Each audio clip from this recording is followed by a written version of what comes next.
Hello po. Ito si Yan po yung asawa tatay, ang ko. kanya pong asawa may Bigat po. demensya. Eh, ito po yung Mm. ito po yung bahay po namin. Ito. Oo nga, bahay po sa probinsya. Tapos yung kwarto po namin. Si Kuya Popoy po nagsasalita. Ayun ang radyo nila. Mm-mm. Oh, simple po yung bahay. Kahoy Ito po nga yung ba bahay yun sa po namin. gilid? Oo. Kahoy ano? Doon ko po Kawayan. gagawin yung yung Kawayan. bakanting lote na yon. Yung po yung Tatayuan niya ng yung kural. kulungan po ng mga biik. Yan, yung mga pato po kami. Mm. Ito po yung Ayan. bahay namin. Sa wali po ito na Sa wali. ang karamihan po sa dingding ay Ayan po, sira-sira nakabili na. po ako ng Even yung materyales. bubong sira. Opo. Ito po ay probinsyang Dalawang bahay. Saka along semento. Ito ang kanilang babuyan Yan po yung alaga naming baboy. na buntis. Maraming salamat po Sir Ed, Sir Ted Pailon, yung BJ Chacha, sa mga happy anonymous po na nagbigay po ng pera po para po sa amin gagawin pong kulungan ng biik po. Sa lahat po ng mga happy anonymous po. Maraming salamat po. Salamat po. Salamat po.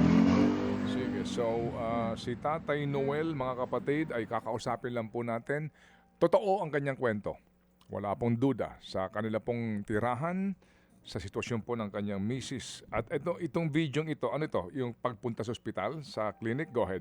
Ito nga po mga kapatid, ang pagpapacheck up po ni na Tatay Noel at ng kanya pong asawa na may demensya. Itong yung reseta. Yes. Alam niyo kung napakinggan niyo po yung storya niya nung time na nakausap po namin ito nung unang beses, mamamangha kayo sa kung paano niya po minamahal at inaalagaan yung kanyang partner na ang sakit nga po ay Okay. demensya. Hindi po sila nagkaroon ng anak, ano? Opo. Silang dalawa lang po ang magkasama. Ito yung Resibo. resibo. Doon sa hardware, Yes. gagamitin niyang mga Gamit. materyales para doon sa pagkukulungan Sa gagawing kulungan. ng kanya pong mga biik.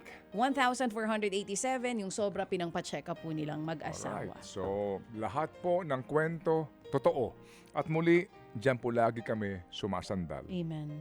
Sa katapatan po ninyo and yung honesty ng ating po mga nakakapanayam. Hindi na po baling mahirap, pero tapat. Tatay Noel, magandang umaga po, Tatay. Magandang umaga po sa Ted Pailon. Naiiyak mo po ako sa inyo. Opo. Tatay Noel, yung pong gamot ni nanay, nabili na po ninyo?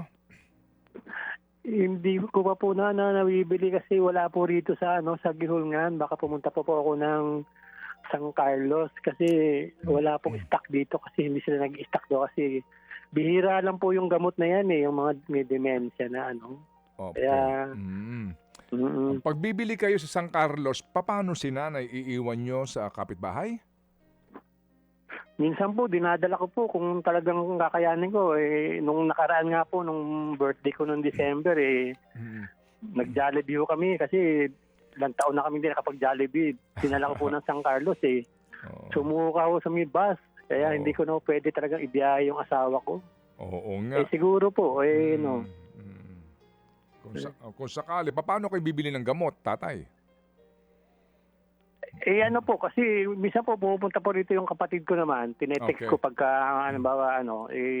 sandali lang naman, Okay. nasa siya nasa, sabi ito, anong lugar na to. Tapos pupunta ko sa ito para Bumili. stay ko siya ng mga ilang araw. Opo, sige. Kayo na pong bahala dyan. Inhong binili nyo pong gamit para sa inyo pong kulungan ng mga biik. Sapat na, tama na ho ba yun? Kompleto na ho ba? Tama na po. Sa ngayon nga po, yun, may tinatambakan na nga po ng mga bato tsaka pinagawa po ngayon nung gagawa po. Ba, meron pa kayong kukuhang gagawa. May labor pa kayo, no? Kumbaga. Hindi ko naman po kayang gawin po ito. Oo Kaya nga. nakiusap ako rito. Tsaka malapit lang naman po rito yung ilog sa bahay namin. Kaya yung bato tsaka yung mga buhangin. Pero babayaran mo yung tao maghahakot po. Oo nga, may labor yan. O sige, tatay, Mhm. eto lang po, no? Magkano pang kailangan nyo para dyan sa kabuhayan nyo na yan? Hindi ko naman po masama. Kasi sa totoo lang po talaga sa Ted Pailon, Akin po, ano lang, ano lang namin to yung baga pang hindi naman talaga yung kabuhayan o talaga na pang Mm-mm. kasi hindi ko na po sa asawa ko talaga ang akin pong ano talaga aalagaan ko po yung asawa ko kaya pa ano lang ho yan. Mm. Parang diversion lang ho o ano, Okay, ganon. opo. Sige po. So hindi na po ninyo kailangan pa ng dagdag na tulong at puhunan para po dito sa inyo pong babuyan. Siguro po ano na lang, yung pang araw-araw na lang po namin tsaka sa mga nangangailangan na lang din po diyan ng ng iba pa pong tulong po. Siguro ano ko na lang ho. Para na lang sa Ganun na lang po. para sa ibang tao na lang.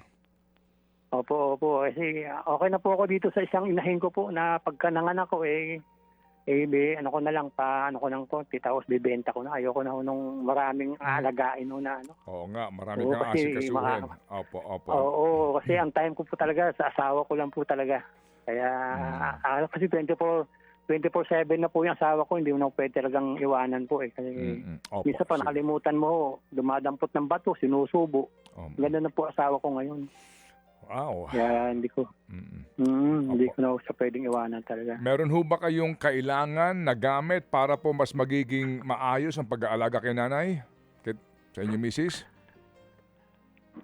Sa ngayon po, kasi nung pina-check up ko siya, yun, nakayuko siya ngayon, kaya yun nga yung nireseta sa kanya, yung Baclofen na muscle relaxant po. Kasi, ayun o, tsaka sana po yung neck brace. Bibili ako ng neck brace niya po kasi lagi ko siya nakayuko. Opo. Tuwing umaga ho, hapon, hinihilot ko, dahan-dahan, ini-straight ko po yung ulo niya, araw-araw po yun dahan-dahan. Alam mo, tatay, humahanga kami sa sakripisyo po ninyo, no? Dito Ay, naku po, 35 years ko na pong pinagsisilba ng asawa ko po. Simula ko nung kinasal kami. Ako na ho naglalaba sa kanya. Hanggang ngayon po, ako pa rin na naglalaba ho sa kanya. Lahat po. Ako talaga. Amen. Para sa asawa ko po. O, sige. Opo, So, tatay, mahal na mahal ko asawa. tatay, kung ano man po, meron lang kami idadagdag sa inyo. Kahit papaano po, pambili siguro ng neck brace. 2,000 piso, padalhan po namin kayo. Padagdag lang po para kay nanay. Maraming salamat po sa Ted Kailon ng DJ Chacha po. Tsaka din po kay Ma'am Seth po. Kaya lagi ko po sa tinetext po. Nakikita ko po yung asawa ko po. Opo. Salamat po. Opo, padalhan po namin po kayo ng karagdagan po na pera. 2,000 lang po naman ito sa kaninyo. Opo. Para lang ho Opo. dito po sa pangangailangan po ni nanay. At kung sakasakali man po, nandito lang po kami. Tatay, ha? Okay. Opo. Lagi po akong nakikinig sa inyo po sa Ted Tyler ng DJ po. Yan po yung kasama ko po lagi na nagpapabilis po ng araw ko po. Pagka yung... Opo. Bumibilis nga ang 4 na oras nyo, ano, ha? Opo, okay. Opo. Sige. Salamat po, Tatay Noel. Mabuhay po kayo. God bless you. Thank you very much po. Mga kapatid, brothers and sisters, saan ka pa? Dito na tayo sa totoo. Dito na tayo sa True FM. Mga kapatid, mag-subscribe and follow po kayo sa social media accounts ng True Network PH. Yan po kami. Hanapin nyo lang True Network PH, Facebook, Instagram, YouTube, TikTok, and podcast. Mapa Apple or Spotify man yan, mahahanap nyo kami. Lahat ng mga napapanood at napapakinggan nyo po sa programa, nasa social media accounts namin yan. So, paano mga kapatid? See you sa social media!